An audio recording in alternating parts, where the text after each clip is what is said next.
Bonjour à tous, bienvenue sur l'e-book et le Mulot. Nous sommes ici aujourd'hui pour faire un débat sur Don Juan ou le festin de Pierre. Donc cette œuvre est écrite en 1665 par Molière, spécialisé dans la comédie. Et pour ceux qui ne connaissent pas encore l'histoire que raconte Don Juan, je vais vous faire un petit résumé rapide.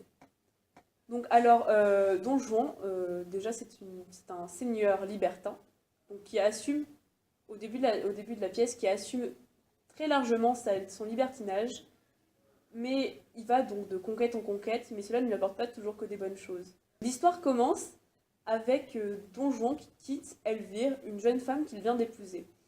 Donc, au fur et à mesure de son périple, Don Juan, suivi de son allié et valet Sganarelle, vont rencontrer plusieurs personnes, comme les frères d'Elvire, des créanciers car Don Juan est en dette, son père qui lui en veut pour son libertinage, et une statue d'un commandant qui l'a lâchement assassiné. Nous avons demandé aux étudiants de ce lycée s'ils pouvaient nous proposer des questions pour ce débat.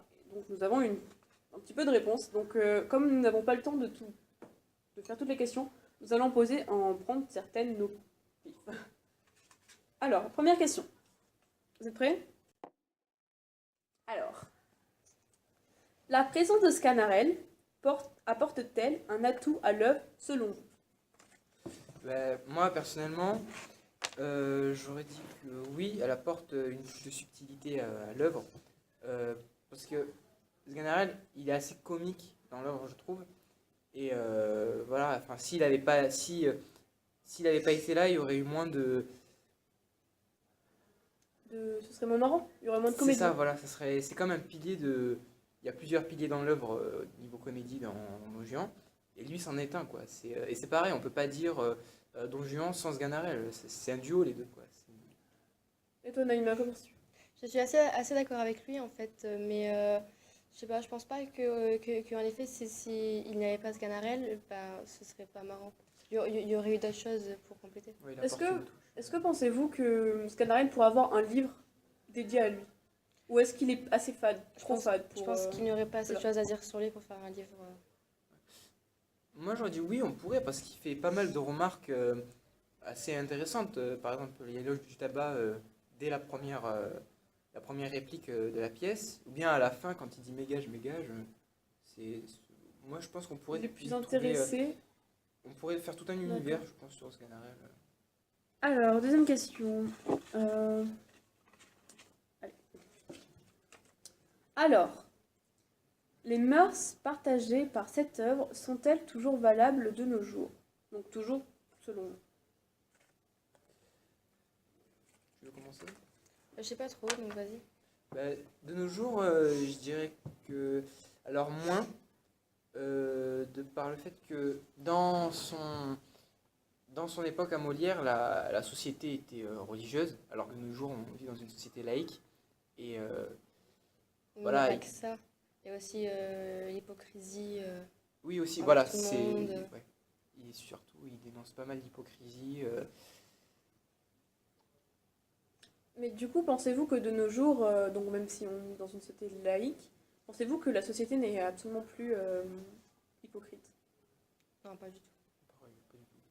Non. La société, il y a toujours une part d'hypocrisie, que ce soit maintenant, avant ou plus tard, peut-être. Enfin, je sais pas, mais D'accord. Mais je pense que c'est un vice qui sera toujours présent chez les hommes. D'accord. Tout comme le libertinage qui est aussi représenté dans Mais le genre. il n'est pas vu de la même façon aujourd'hui qu'au XVIIe siècle, je pense. Parce que de nos jours, on verra jamais quasiment un homme avoir de femmes. de nos Bah, en jours, France, en tout cas. c'est acceptable d'aller avec une femme, de se marier, de Ah la oui, quitter, d'aller c'est avec sûr. une autre, de se remarier, alors qu'à l'époque, c'était impensable. Mm. C'est ce qui est reproché justement à Don C'est Juan, sûr. d'aller avec des femmes, de les quitter, d'aller avec d'autres. Voilà.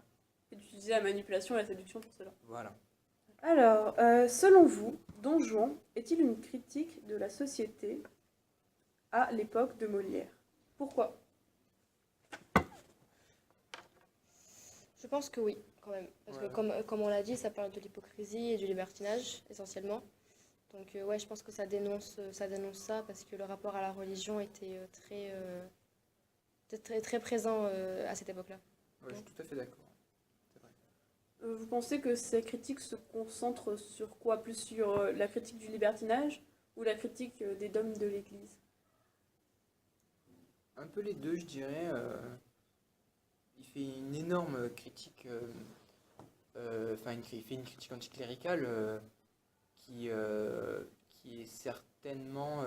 Il a fait cette œuvre dans le but de remplacer celle de Tartuffe qui a été censurée, parce que justement, elle était trop. C'était une critique trop directe qui était inacceptable par le passé.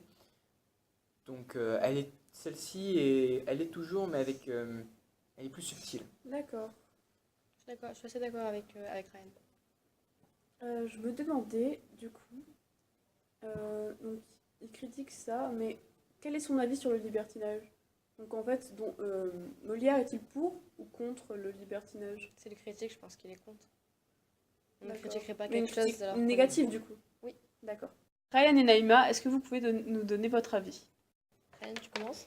Alors, personnellement, c'est une œuvre que j'affectionne pas mal, parce que, enfin, le fait qu'il fasse une critique anticléricale, qu'il dénonce l'hypocrisie, je trouve ça bien, mais c'est surtout le fait que, de la part de Molière, je trouve ça très osé et très audacieux de sa part de faire un petit peu une autre œuvre qui a le même principe que celle qui a été censurée juste avant. Et ça, je trouve ça super intéressant. Aussi, il y a toute une affaire de séduction. Après, il y a les... C'est une œuvre que je trouve assez comique aussi. Voilà, personnellement, j'aime bien cette œuvre. D'accord. Je suis pas trop d'accord avec toi. Enfin, personnellement, ah ouais, enfin, après elle est bien, mais si je l'avais pas étudiée, je m'en serais remise. Je Hein. l'aurais... Ouais. Non, moi, même si on l'avait pas étudié en cours, j'aurais quand même lu cette œuvre. C'est un classique, Oh. c'est la Selon base, toi, quoi. c'est un inratable, quoi. Voilà, faut pas, D'accord. faut suivre. Et toi, selon toi, Naïma, bon, c'est bien de le lire, mais si on le lit pas, c'est pas... Ouais, c'est ça. Je pense pas pas si que ce grave. soit un essentiel à lire forcément. Je ne l'aurais pas lu si on l'avait pas fait en cours. Donc, Ouais, moi je. Alors dans l'utilitaire, parce qu'il y a toute une philosophie qui est cachée derrière, qui est. Il y a- on peut placer pas mal d'études sur ce livre, enfin, c'est un peu le cas. Et alors que niveau loisir, oui, parce que ça peut faire. C'est une référence, quoi. C'est une œuvre qui. C'est un peu comme un passe-temps. On peut en débattre dessus, on peut discuter. ouais, mais les critiques de la société de cette époque, il y en a plein. Enfin, après, Pas, c'est assez répétitif. pas seulement au niveau critique de la société, niveau les scènes, le fait qu'il met en scène des personnages, comme toutes les autres pièces de théâtre, quoi, les niveaux comédie, tout ce qui est comique. Euh, D'accord. Merci à Ryan et Naïma, et nous espérons que ce débat vous a intéressé.